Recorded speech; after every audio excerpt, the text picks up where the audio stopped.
সোমবার আগরতলা বিশালগড় সড়কে ব্যবসা করার পর বিশালগড় পেট্রোল পাম্পে পূর্ব লক্ষ্মীবিলের বাসিন্দা পেশায় গাড়ি চালক হরিপদ দেবনাথ তার গাড়িটি রেখে বাড়িতে চলে যান। মঙ্গলবার সকালে এসে গাড়িটি নিয়ে বেরিয়ে পড়ার সময় হঠাৎ দেখতে পান তার গাড়ি থেকে ব্যাটারি চুরি করে নিয়ে গেছে চোরের দল। ধারণা করা হচ্ছে এই সমস্ত চুরির ঘটনায় জড়িত রয়েছে এলাকারই বিভিন্ন নেশায় আসক্ত হয়ে পড়া যুবকরা। নেশার টাকার জোগাড় করতেই এই ধরনের অসামাজিক কর্মকাণ্ড করে যাচ্ছে বলে অভিযোগ করেন গাড়ির চালক হরিপদ দেবনাথ। কি হয়েছে? কালকা রাতের বেলা গাড়িটা আছে না বিউসির সামনে, ওই আমি সাইড করে তো পেয়ে গেছি পরে মানে আমি বাড়িতে গেছিলাম গাড়িটা থামিয়া, বলতে সকালবেলা বাড়িতে আইলাম, আয়া দিই হিন্ডাসটা গাড়ি সিটের উপরে আর দিই গাড়ির ব্যাটারিটা চুরি করে লিয়ে আসে, ব্যাটারিটা নাই। এরপর আমার গাড়ির সাইডে একটা মালে টাক দাঁড়ায় আসছিল।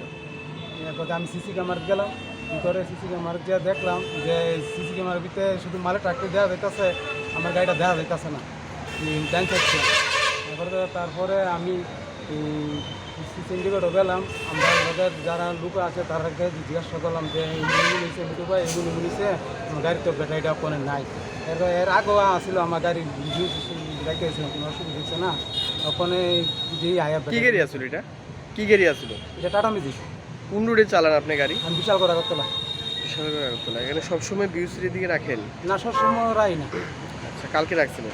আপনার নাম কি? কালকে রাখছিলাম, কিছুদিন রাখছিলাম। আমার নাম হরিপদ দেবনাথ। বাড়ি কোনখানে? বাড়ি পূর্ব লক্ষ্মীবিল। কে চুরি করতে পারে বা চুরি করতে পারে মনে করেন এই নেশা টেশা যারা খায় তোরা তো আরই করতে পারে। আচ্ছা, বাজারে কি নাইট গার্ড আসছিল না? বাজারে নাইট গার্ড তো মানে থাকতো নাই, এরকম পজিশন বোঝা যাইতেছে। এদিকে বিশালগড় পুর পরিষদ এবং বিশালগড় ব্যবসায়ী সমিতির যৌথ উদ্যোগে বিশালগড় বাজারে নাইট গার্ডের ব্যবস্থা থাকা সত্ত্বেও বিশালগড় বাজারে বিভিন্ন দোকানে প্রতিনিয়ত চুরি কাণ্ড সংঘটিত হচ্ছে, ফলে এলাকাবাসীদের মধ্যে চরম ক্ষোভ বিরাজ করছে। Bureau report, news now.